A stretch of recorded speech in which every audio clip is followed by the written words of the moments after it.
Namaskar Mitro. Welcome back to day 8 episode of the Ganesh Festival series. Today's topic is not just spiritual, it is deeply historical. Ganesh in every home, Lokmanya Tilak's vision for unity. You will discover how religion's festival transformed into a movement of national unity and how one man devotion reshaped the soul of India.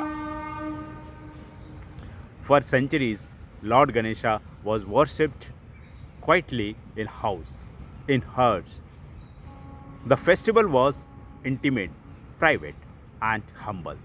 But during the British Raj, public gatherings were discouraged. The rulers feared unity, feared the power of togetherness. Ganesh worship was perfect. He is loved by all castes. He symbolizes wisdom and strength, and devotion to him cuts across reason and religion. So the energy was present, but it was not at united. In 1893, Bal Gangadhar Tilak, known as Lokmanya Tilak, had a revolution idea. He declared religion should not divide, it should unite.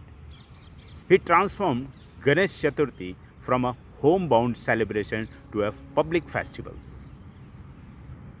Pandals were built in every street. Communities came together. Discussions happened. Songs were sung. India started thinking as one.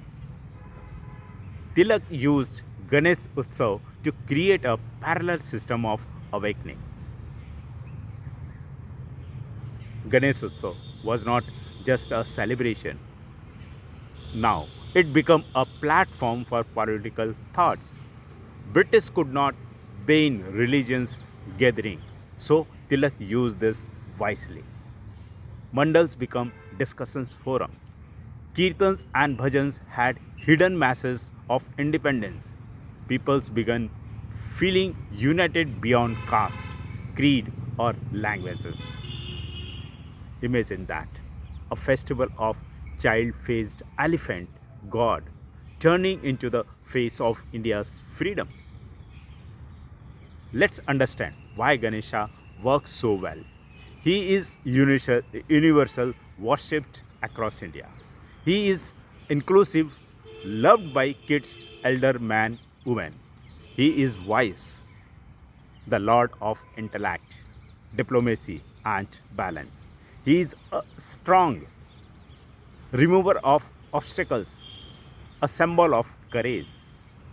Tilak saw this brilliance. He made Ganpati an spiritual anchor of cultural resistance. And the magic worked. Today, more than a century later, his vision still lives on. Thousands of mandals, millions of homes, songs, dances, speeches, education drives, blood donation, women empowerment camps. It is not just a festival, it is a moment of values. In Mumbai, Pune, Nagpur, Hyderabad, Delhi, Ganesh Utsav is unity in action. You might ask, what does this mean for us today? Here is what we learn. Cultural unity. Celebrate your roots, don't hide them. Spirituality is power, it strengthens inner resolve. Leadership requires creativity. Use symbol to inspire. Unity begins at home. Respect, include, and uplift others. Tilak did not just preach freedom, he designed it through culture, and we must do the same. When we chant Ganpati Bappa Moria, it is not just a prayer, it is a reminder that we can unite despite our differences. That wisdom must guide action, that obstacles are meant to be removed together.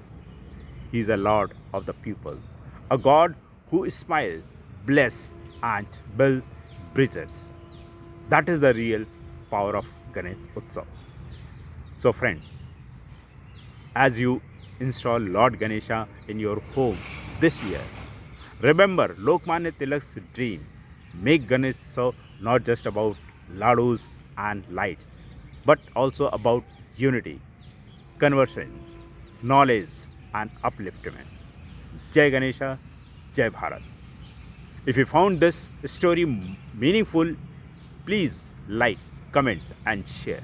Subscribe for the next episode. Ganesh and Abundance, a story of prosperity. This is Dilip Patil signing off with blessing and gratitude. Ganpati Bappa Moria.